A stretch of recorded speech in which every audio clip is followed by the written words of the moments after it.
السلام علیکم، میں ہوں آپ کا دوست، آپ کا آڑی، آپ کا یار ابن یاس۔ کچھ کہانیاں، کچھ قصے، کچھ واقعات، کچھ ڈرامے، کچھ موٹی موٹی باریکیاں۔ عشق گر پاکیزہ ہو، صدائیں عرش سے کن کی آتی ہیں۔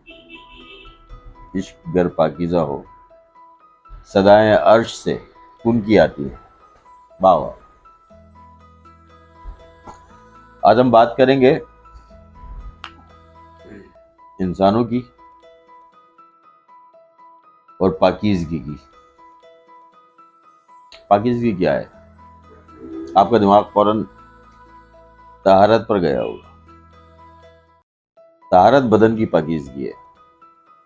میں جس پاکیزگی کی بات کر رہا ہوں، جس پاکیزگی کی بات کر رہا ہوں، وہ پاکیزگی کچھ اور ہے۔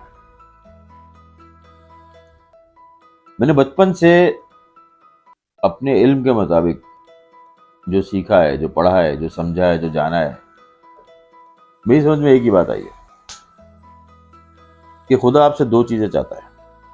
خدا جس کی آپ عبادت کرتے ہیں، جس کے سامنے آپ سر جھکاتے ہیں، جس سے آپ اپنے ہر مسئلے کا حل مانگتے ہیں، جس سے آپ چھوٹی سے چھوٹی چیز اور بڑی سے بڑی کامیابی کی دعا کرتے ہیں، وہ خدا، وہ بھی تو کچھ چاہتا ہے آپ سے۔ وہ جو چاہتا ہے اس کے لیے نبی بھیجتا ہے، پیغمبر بھیجتا ہے، نیک انسان بھیجتا ہے، کتابیں بھیجتا ہے۔ ان کتابوں کے ذریعے بہت کچھ وہ بتاتا ہے کہ وہ کیا چاہتا ہے، آپ کو کرنا کیا ہے۔ میں بہت ڈیٹیل میں نہیں جاؤں گا کیونکہ نہ تو کوئی مبلغ ہوں، نہ کوئی خطیب ہوں، نہ کوئی عالم ہوں۔ میں ایک نارمل سا رائٹر ہوں اور سادہ سی بات جانتا ہوں۔ جتنا مذہب میں نے پڑھا ہے، جتنے بڑے اور اہم لوگوں سے میں ملا ہوں، جتنے قابل لوگوں سے گفتگو ہوئی ہے، جتنی میں نے کتابیں پڑھی ہیں، اگر میں یہ سمجھنا چاہوں کہ خدا آپ سے کیا چاہتا ہے، تو خدا آپ سے صرف دو چیزیں چاہتا ہے۔ ایک، وہ آپ سے رزق حلال چاہتا ہے کہ تم جو کھاؤ وہ رزق حلال ہو، اور دوسرا وہ آپ سے پاکیزگی چاہتا ہے۔ یہ پاکیزگی ہر طرح کی پاکیزگی۔ خدا کے نزدیک پاکیزگی کے جو معیارات ہیں، عالم آپ کو اس کے بارے میں ڈیٹیل بتائیں گے۔ میں عالم نہیں ہوں، میں نارمل سی بات کروں گا۔ بنیادی طور پر آپ کو رشتوں میں پاکیزگی کا خیال رکھنا ہے، تعلقات میں پاکیزگی کا خیال رکھنا ہے، دوستی میں پاکیزگی کا خیال رکھنا ہے، شادی میں پاکیزگی کا خیال رکھنا ہے، محبت میں پاکیزگی کا خیال رکھنا ہے۔ کیا ہے پاکیزگی؟ جب آپ دنیا میں آتے ہیں تو کچھ رشتوں کے ساتھ جنم لیتے ہیں، کچھ رشتوں کے ساتھ جنم لیتے ہیں۔ خدا نے جو رشتے آپ کے ساتھ جوڑے ہیں، وہ سارے پاکیزہ رشتے ہیں جو جوڑ دیے ہیں، جن کے ساتھ آپ جنم لیتے ہیں۔ مثال کے طور پر ماں ہے، بہن ہے، دادی ہے، خالہ ہے، چچی ہے، پھوپھی ہے۔ یہ سارے وہ رشتے ہیں۔ چچی ظاہر تھوڑا سا مختلف ہے، لیکن یہ سارے وہ رشتے ہیں جو اللہ نے وضع کر دیا آپ کے ساتھ، آپ کی پیدائش کے ساتھ جوڑ دیے۔ یہ سارے رشتے پاکیزہ ہیں۔ ان کے بارے میں خدا نے کہہ دیا کہ ان سے آپ کا کوئی ناجائز رشتہ نہیں بن سکتا۔ جو رشتہ خدا نے طے کیا بس وہی بنے گا، اس کے علاوہ کوئی رشتہ نہیں بن سکتا۔ یہ پاکیزگی کا پہلا معیار تھا جو خدا نے آپ کو بتایا۔ اب اس کے بعد دنیا بھر میں عورتیں ہیں، ان سب سے آپ کے کسی بھی قسم کے رشتے بن سکتے ہیں۔ یہ آپ کی دوست ہو سکتی ہیں، یہ آپ کی محبوبہ ہو سکتی ہیں، یہ آپ کی رفیق کار ہو سکتی ہیں، یہ آپ کی ہمسفر ہو سکتی ہیں۔ جتنی بھی عورتیں ہیں، میں آدمی کے حوالے سے بات کر رہا ہوں، یہ آپ کی بیوی ہو سکتی ہیں۔ سیم اسی طرح عورت کے لیے بھی ہے کہ باپ، بھائی، چچا، پھپھا، خالو، جو بھی یہ رشتے ہیں، پاکیزہ رشتے جو خدا نے طے کر دیے، اس کے علاوہ جتنے بھی مرد ہیں ان کے ساتھ آپ کے رشتے ہو سکتے ہیں۔ ان رشتوں کا اختیار آپ کو دیا ہے۔ حدیں بتا دی ہیں کہ کون سے رشتے غلط ہیں، کون سے رشتے صحیح ہیں۔ یہ آپ کے دوست ہو سکتے ہیں، یا آپ کے کلیگ ہو سکتے ہیں، یا آپ کے اسکول کے دوست ہو سکتے ہیں، یا آپ کے بچپن کے دوست ہو سکتے ہیں، یا آپ کے محبوب ہو سکتے ہیں، یا آپ کے کزن ہو سکتے ہیں، یا آپ کے فرینڈ ہو سکتے ہیں، یا آپ کے بوائے فرینڈ ہو سکتے ہیں، یا آپ کے شوہر ہو سکتے ہیں۔ ان تمام رشتوں میں خدا آپ سے صرف پاکیزگی چاہتا ہے اور کچھ نہیں۔ اگر پاکیزگی ختم ہوگی تو بات ختم ہو گئی، تو پھر تو بات کرنا ہی بیکار ہے۔ اور پہلی چیز تھی رزق حلال۔ رزق حلال کے طریقے کیا ہیں، کس طریقے سے آپ کو کمانا ہے، کیسے کمانا ہے، یہ سب خدا نے بتا دیا۔ اچھا، جہاں خدا نے نہیں بتایا وہاں قانون ہوتا ہے جو انسان نے بنایا ہے۔ جو انسان نے قانون بنائے ہیں، نارملی زیادہ تر وہ قوانین بھی انسانی فطرت کو مد نظر رکھتے ہوئے بنائے جاتے ہیں۔ بہت کم ایسے قوانین ہیں جو انسانی فطرت سے مخالف ہیں، ان کی پابندی ضروری ہے، ظاہر ہے۔ آپ جس ملک میں بھی رہتے ہیں، جس قوم میں بھی رہتے ہیں، جس دائرے میں بھی رہتے ہیں، آپ کو ان کے قوانین کی پابندی کرنا ہوگی۔ یہی پاکیزگی کا پہلا مرحلہ ہے۔ اگر آپ کسی کے بھائی ہیں تو آپ کو یہ بتانے کی ضرورت نہیں ہے کہ آپ کی پاکیزگی کی دیوار کیا بھی ہے، نہیں بتائے کوئی، نہ بھی بتائے۔ مرد کی اور عورت کی فطرت میں ہے یہ، بغیر علم اور بغیر مطالعے کے بھی اس کو پتا ہے کہ یہ احترام کا رشتہ ہے۔ آپ کی ماں ہے، بغیر کسی قوانین کو جانے آپ کو پتا ہے کہ یہ پاکیزہ رشتہ ہے، بغیر کچھ پڑھے آپ کو پتا ہے کہ یہ ماں ہے، یہ میری بہن ہے، یہ میری بیٹی ہے۔ یہ کسی مذہب، کوئی مذہب بتائے یا نہ بتائے، آپ کو پتا ہے۔ اور ہر اس طبقے کے لوگوں کو پتا ہے جن کا مذہب سے کوئی تعلق نہیں ہے، وہ بھی ان باتوں کا احترام کرتے ہیں۔ ایسا نہیں ہے کہ جو مذہب کو نہیں مانتے وہ ان رشتوں کی پامالی کرتے ہیں، ایسا نہیں ہے، ہو ہی نہیں سکتا۔ ہم جب کسی لبرل سے بات کرتے ہیں اور جب وہ کہتا ہے کہ جی میں کسی مذہب کو نہیں مانتا، میں کسی خدا کو نہیں مانتا، میں کسی آفاقی قانون کو نہیں مانتا،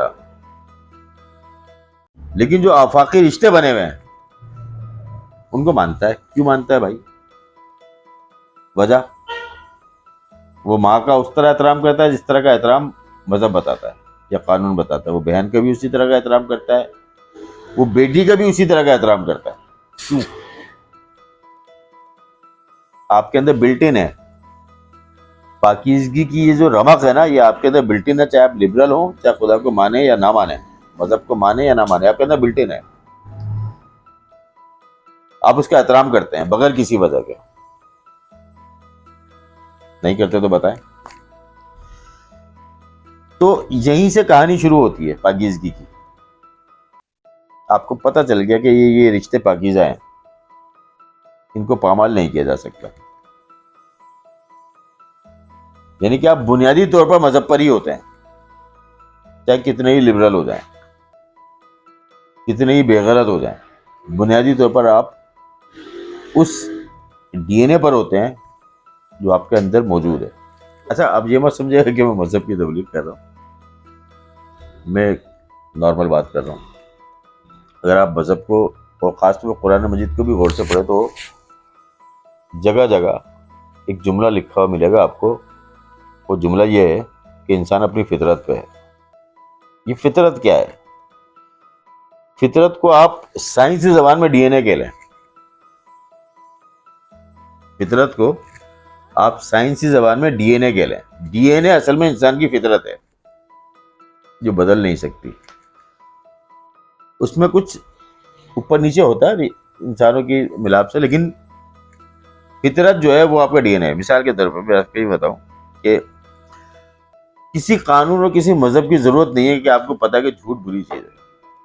کسی قانون، کسی مذہب کے اس کے بغیر آپ مانتے ہیں کہ جھوٹ جو ہے، جھوٹ بولنا غلط ہے۔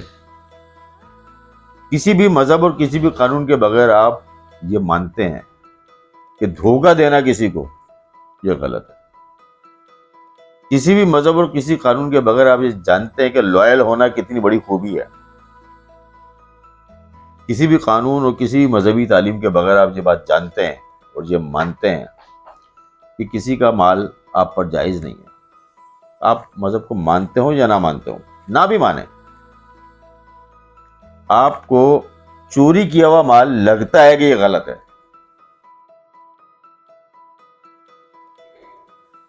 تو جب نبی پاک نے کہا کہ انسان دین فطرت پر ہے، یعنی کہ جو بچہ پیدا ہوتا ہے وہ فطرت پہ پیدا ہوتا ہے، فطرت کے دین پہ پیدا ہوتا ہے. واہ، فطرت کا اپنا ایک دین ہوتا ہے. تو جو بھی بچہ پیدا ہوتا ہے نبی پاک کے قول کے مطابق وہ دین فطرت کے دین پہ پیدا ہوتا ہے. اور فطرت کا دین کیا ہے؟ فطرت کا دین وہ ساری خوبیاں جو مذہب جو آپ کو تعلیم دیتا ہے، لیکن آپ مذہب جو ہے اپنے بچے کے اندر انجیکٹ کرتے ہیں بعد میں. مذہب، تعلیمات، کلچر، قوموں کے اپنے چھوٹے چھوٹے جو ٹابوز ہوتے ہیں وہ سب آپ ماں باپ انجیکٹ کرتے ہیں. ورنہ بنیادی طور پر بچہ ویسے ہی پیدا ہوتا ہے. میں نے کسی زمانے میں ایک کہانی میں لکھا تھا کہ دنیا جتنی ہی بدل کیوں نہ جائے، جتنی ہی بدل جائے، کتنی تبدیلیاں آ جائیں، کتنی ہائی ٹیک سوسائٹی بن جائے، جو بچہ پیدا ہوتا ہے وہ ویسے ہی پیدا ہوتا ہے جیسے آج سے 1000 سال پہلے پیدا ہوا تھا. اور 1000 سال پہلے، 2000 سال پہلے، 4000 سال پہلے اس پیدا ہونے والے بچے کے لیے ارد گرد میں جو کچھ موجود تھا وہ ان چیزوں کے ساتھ، لیول کے ساتھ اس کا علم تھا. وہ چیزیں اس کے لیے ایزی تھیں. جیسے آج کا بچہ موبائل دور میں پیدا ہوا ہے، میڈیا کے دور میں پیدا ہوا ہے، سوشل میڈیا کے دور میں پیدا ہوا ہے، ہائی ٹیک ٹیکنالوجی کے ساتھ پیدا ہوا ہے. تو لیکن پیدا تو ہوتا ہے، وہ یہ سب چیزیں سیکھ کر نہیں آتا. ارد گرد میں جو چیزیں ہیں وہ اس کے ساتھ، وہ اس کے دور کی چیزیں ہیں. جسے میں اکثر ایک مزے کی بات ہوتی ہے کہ جی بوڑھے لوگوں کو موبائل استعمال کرنا نہیں آتا صحیح طریقے سے. وجہ کیا ہے؟ کیونکہ جس دور میں پیدا ہوئے تھے، جن چیزوں کے ساتھ پیدا ہوئے تھے اس وقت موبائل نہیں تھا. تو اب ان کو سیکھنے میں تھوڑی سی پرابلم ہوتی، لیکن آج کے بچے کو نہیں ہوتی. یعنی کہ 70 سال کا تجربہ کار، عمر رسیدہ، جان دیدہ آدمی یا عورت موبائل کو جس آسانی سے استعمال نہیں کر سکتے جس کے پاس پوری زندگی کا تجربہ ہے، 6 سال کا بچہ استعمال کرتا ہے، کیونکہ وہ اس ٹیکنالوجی کے دور کے ساتھ پیدا ہوا ہے. یہ اس کے دور کی چیز ہے. لیکن جب وہ پیدا ہوا تو وہ ویسا ہی تھا جیسا آج سے 70 سال پہلے پیدا ہونے والا بچہ تھا. اس نے جھوٹ، سچ، اچھائی، برائی گریجولی اسی طرح سیکھی. امیجنری چیزیں اس کو اسی طرح متاثر کرتی تھی جیسے آج کے بچے کو متاثر کرتی ہیں. آج بھی اگر آپ چھوٹے بچے کو پریوں کی کہانی سنائیں گے تو اس کو ویسے ہی فینٹیسی محسوس ہوگی جیسے 100 سال پہلے یا 200 سال پہلے کے بچے کو فینٹیسی محسوس ہوتی تھی. لوگ کہتے ہیں کہ انسان میں خدائی وصف ہے. لوگ کہتے ہیں کہ انسان میں خدائی وصف ہوتے ہیں. مثال کے طور پر وہ رحم دل ہوتا ہے، وہ کسی کی تکلیف میں مبتلا ہوتا ہے، وہ لوگوں کی مدد کرنا چاہتا ہے، وہ رحم کرتا ہے، وہ ظلم بھی کرتا ہے، وہ بدلہ بھی لیتا ہے. لیکن اب آپ بولیں گے یار خدا تو ظلم نہیں کرتا، یہ علیحدہ بحث ہے. بات یہ ہے کہ خدا کی جتنی بھی صفات ہیں وہ شاید رتی بھر انسان میں ہوتی ہیں. وہ غرور بھی کرتا ہے، وہ آنا بھی کرتا ہے، وہ فخر بھی کرتا ہے، وہ اپنے دشمن کو رگیت دیتا ہے، نیست و نابود بھی کر دیتا ہے. تو آپ کا کیا خیال ہے انسان میں وہ پاکیزگی کا انسٹنکٹ نہیں ہوگا؟ کیا اس کو پاکیزگی پسند نہیں ہوگی؟ ہوتی ہے. اسی کو بلڈ کرنا ہے، اصل اسی کو بلڈ کرنا ہے، پروان چڑھانا ہے.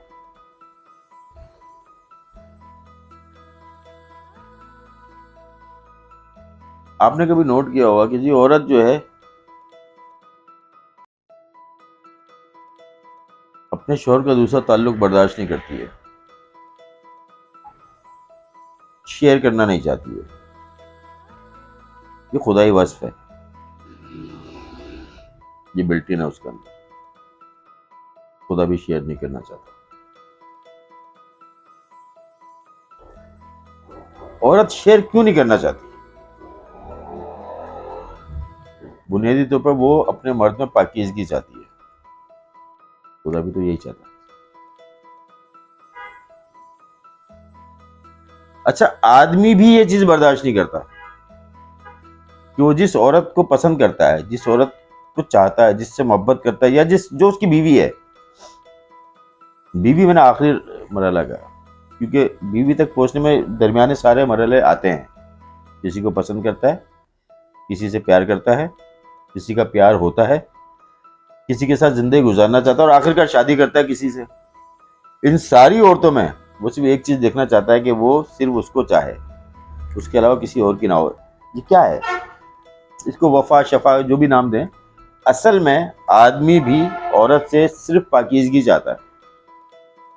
جیسے عورت اپنے شوہر سے یا اپنے محبوب سے یا اپنے بوائے فرینڈ سے یا اپنے دوست سے یا اپنے کزن سے، جس سے بھی XYZ، کیا چاہتی ہے؟ پاکیزگی چاہتی ہے. وہ اپنے باپ سے بھی پاکیزگی چاہتی ہے، وہ اپنے بھائی سے بھی پاکیزگی چاہتی ہے. کوئی عورت یہ نہیں چاہتی کہ اس کا بھائی بد کردار ہو، کوئی نہیں چاہتی، کتنی باتیں کر لیں، ڈرامے ہو، کچھ بھی ہو. کوئی عورت یہ نہیں چاہتی کہ اس کا میاں پاکیزہ نہ ہو. پاکیزہ سے مراد ناپاکیزہ رشتوں میں مبتلا ہو. آپ یقین کریں، یہ لوگ کہتے ہیں نا بکواس کرتے ہیں. میں نے بھی ایک کہانی لکھی تھی ایک زمانے میں کہ عورت اپنے میاں کا زنا معاف کر دیتی ہے، نکاح معاف نہیں کرتی. عورت نہیں، پاکستان کی عورت، بنگلہ دیش کی عورت، انڈیا کی عورت، وہ زنا معاف کر دیتی ہے، نکاح معاف نہیں کرتی. جبکہ حقیقت یہ ہے کہ وہ زنا معاف نہیں کرتی. سچائی یہی ہے، نکاح معاف کر دیتی ہے. آپ کر کے تو دیکھیں، کرتے نہیں ہیں آپ نے یہ بہانہ بنا لیا ہے کہ وہ ہمارا زنا معاف کر دیتی ہے. بھائی تم نکاح کرتے کب ہو؟ تم زنا کرتے ہو اور جا کے معافی مانگتے ہو. تم نکاح کر کے جا کے معافی مانگو نا، وہ نہ معاف کرے تو بولنا. آدمی کے پاس تو کوئی آپشن ہی نہیں ہوتا کہ وہ اپنی بیوی کو پاکیزہ سمجھے. جس دن وہ ناپاکیزہ سمجھے گا اس دن بات ختم ہو جاتی ہے. عورت برداشت کر جاتی ہے، اس کی وجہ کچھ اور ہے. وہ معاشی مسئلوں کی وجہ سے برداشت کرتی ہے، ورنہ عورت بھی برداشت نہیں کرتی. تو بات یہ ہے کہ عورت اور مرد میں یہ جو خوبی ہے پاکیزگی کی، پاکیزگی چاہنے کی، یہ اصل میں خدائی وصف ہے. خدا آپ سے پاکیزگی چاہتا ہے. اس کے علاوہ سارے معاملات، سارے گناہ معاف کر دے گا. مثال کے طور پر وہ کہتا ہے کہ جی میری خدائی میں شریک مت کرو. یہ کیا ہے؟ یہ پاکیزگی تو ہے. یہ آپ کی عبادت کی پاکیزگی ہے. یہ پاکیزگی ہے کہ میری خدائی میں کسی کو شریک مت کرو. یہ معاف نہیں کرے گا وہ. یعنی کہ وہ آپ کی صرف پاکیزگی چاہتا ہے. وہ کہتا ہے حرام مت کھاؤ. کیا مطلب ہے اس کا؟ سمپل، وہ چاہتا ہے کہ آپ پاکیزہ خوراک کھاؤ. لفظ استعمال کیا ہے کہ جو ہم نے تمہیں عطا کیا اس کی وہ پاکیزہ خوراک کھاؤ، پاکیزہ رشتے بناؤ. یعنی کہ جو رشتے آپ کو بنانے کا اختیار ہے، چاہے کسی بھی قسم کا رشتہ ہو، آپ کسی کو بہن بناتے ہیں، کسی کو دوست بناتے ہیں، کسی کو محبوبہ بناتے ہیں، کسی کو گرل فرینڈ بناتے ہیں، کسی کو منگیتر بناتے ہیں، کسی کو بیوی بناتے ہیں، ان تمام رشتوں میں خدا صرف پاکیزگی چاہتا ہے. آپ پاکیزگی لے آئے. عورت کیا کہتی ہے آپ سے؟ یہی تو کہتی ہے کہ میرے ہو کے رہو. اور آدمی کیا کہتا ہے عورت سے؟ کہ تمہیں میری ہی رہنا ہے. ذرا سی ناپاکیزگی آئی بیچ میں، کہانی ختم. دونوں طرف سے موٹی موٹی باریکیاں. موٹی موٹی باریکی یہ ہے کہ آپ جس کے ہیں اسی کے ہو کر رہیں، وہ آپ کا ہی رہے گا. مثال کے طور پر آپ جس خدا کو مانتے ہیں، جیسے میں اللہ کو مانتا ہوں، تو اسی کے ہو کر رہیں، وہ آپ کا رہے گا. یہ پاکیزگی ہے، دو طرفہ پاکیزگی. آپ اس کے ہو جائیں، وہ آپ کا ہو جائے گا. یہ پاکیزگی ہے. انسانی رشتوں میں آپ اپنی بیوی سے، اپنے شریک سفر سے پاکیزہ ہیں تو وہ آپ سے پاکیزہ رہے گا. جس دن پاکیزہ نہیں رہا، آپ کے دل سے اتر جائے گا. آپ پاکیزہ نہ رہے، وہ آپ اس کے دل سے اتر جائیں گے. یہ موٹی سی باریکی ہے.